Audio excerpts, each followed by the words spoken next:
YouTube, what's going on? Urban Speculator here, Sunday, May the 15th, 2022, baby. We just gonna get into a lot of this economic news going on. Man, the hedge got all kind of crazy stuff popping, but we gonna start with these egg shortage, man. This food thing is getting serious, folks. y'all, y'all gonna be vegans, people. Y'all gonna be vegans. But we gonna get into this first story from the hedge. Egg prices soar as 10% of the nation's hens wiped out by a devastating bird flu. Haven't heard about this too much. Hear about a lot of other stuff on the mainstream, but not too much about this. But we're gonna read this a little bit. Food prices are rising across the U.S., but the latest sticker shock at supermarkets is in the eggs and poultry aisles, as the deadly bird flu wreaks havoc on the country's egg-laying hen flock. Inflation data tracked by the U.S. Bureau of Labor Statistics found a dozen of eggs jumped 23% in April compared in the month before to $2.52. Prices reached levels not seen since early 2016, a period that followed the highly pathologic avian influenza outbreak in 2014-15, which led to 50% increase in egg prices in the second half of 2015. So it's, folks, I mean, those omelets, you're going to be using that egg substitute. I guess Beyond Meat will have Beyond Eggs or something. And if you're a breakfast lover like me, hey, gotta find a substitute for that French toast, I guess. Breakfast has become the most expensive in years. It's not just eggs, orange juice, and wheat prices are also soaring. Egg prices could be headed higher as there are no indications avian influenza spread is under control. This is just another sign that food shortages could get worse in the second half of the year. So I don't know if they have the storable eggs. It's probably those powdered eggs, which are like, ugh.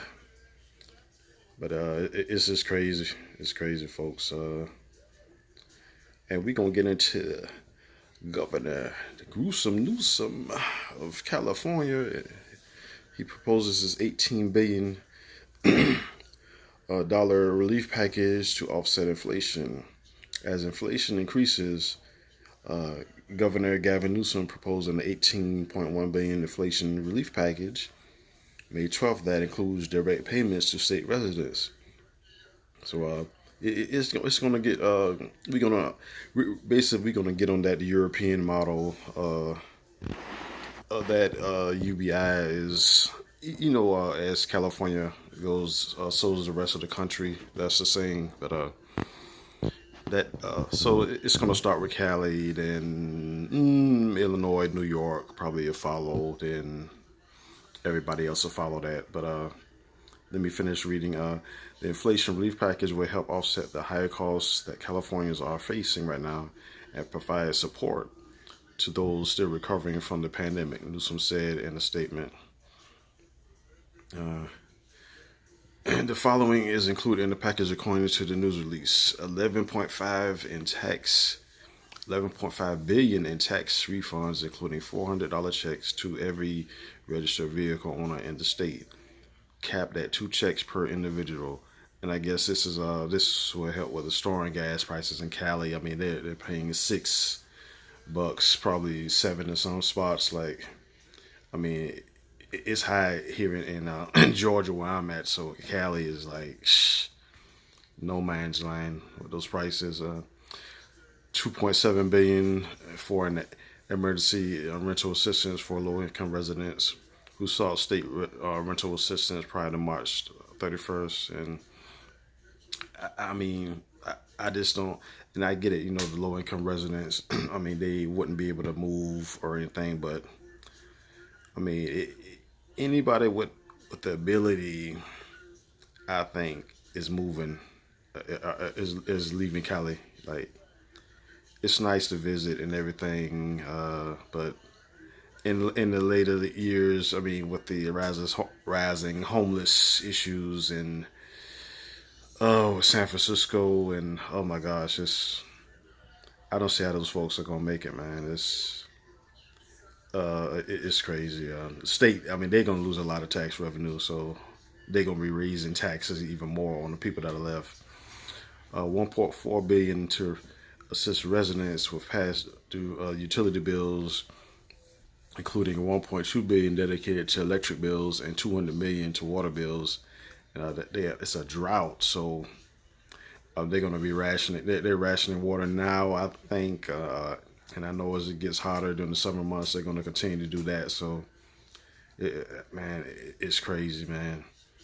And 933 million for hospital and nursing home staff, including 1,500 to workers who delivered care during the pandemic. 750 million of free public transit for up to 3 months. So, I mean, these things are going to help, but it's going to have to be continued. So this is nothing that can just be stopped and like, oh, okay, and that's it. I mean, once you start this, I mean, people are going to keep wanting it. It's going to, I mean, the need for it is going to just keep growing and growing. 750 million for free public transit for up to 3 months. 304 million for more affordable health coverage, middle class families, including families of 4 up to 166.5 annually. And I mean, can you imagine? I don't understand how these people are gonna do it. Like a family of 4, California, on fixed income, or I mean, you got to work 2 or 3 jobs. It's an instant roommate situation in Cali if you're not at least a 6-figure earner. I mean, but hey, everybody's still flocking to Cali. Hey, I mean, see old Hollywood sign. It's like, man, that everything is. I mean, they've been outsourcing those jobs for years. I mean, I know a lot of the shows are. I mean, Georgia. I mean, Georgia's like becoming like the hottest place to film movies now, and I mean the taxes, man, it's just ridiculous. You can't. I mean, everything can't get subsidized like that. You can't keep that going. So, what is this? 439 million to halt the diesel tax, sales tax for 12 months. So I mean, that's a big help. But with those trucks, you have to have the rigs. I mean, if they're if I'm not mistaken, it's past 2010. You can't even drive those in the state. I mean, California has the most strict emissions policies of any state. So, I mean, you basically have to have an almost new truck to even operate in the state. I mean, so that's going to kill a lot of business. I mean, with truck drivers like trying to go to the state. So. I mean, I guess they'll substitute with the railways. They invest in some railway stocks. So 157 million to waive preschool and childcare fees for low-income families, resulting in $595 in savings per month per family. Aside from the 18.1 billion package, minimum wage is expected to increase to $15.50 per hour beginning January 1st, 2023, according to the governor's office. And I mean, in California, I mean, I get it. I mean, I mean, there are proponents against the minimum wage, but I mean, hell, $15.50, you can barely make it in my state. California minimum wage $15.50. I mean, 20. It needs to be 20. I mean, but hey, you can just be a barista, and I mean, I'm not dissing baristas, but I mean, certain jobs are, it's just meant for a certain amount of time. I mean, you can't really be a barista forever. I don't think. I mean, it's younger kids in college, or this. You got a job and you're working in college, taking your college classes, and you got roommates, but just for a permanent job, barista, no. No. But anywho, folks, this is just a couple of the headlines from the hedge. Getting ready to go on my 3-mile walk and drink some of this here. Stay healthy. Have a good Sunday, folks. Urban Speculator is out. Make sure to like, comment, subscribe, and share. I'm going to be back with another one later on after my walk. Peace.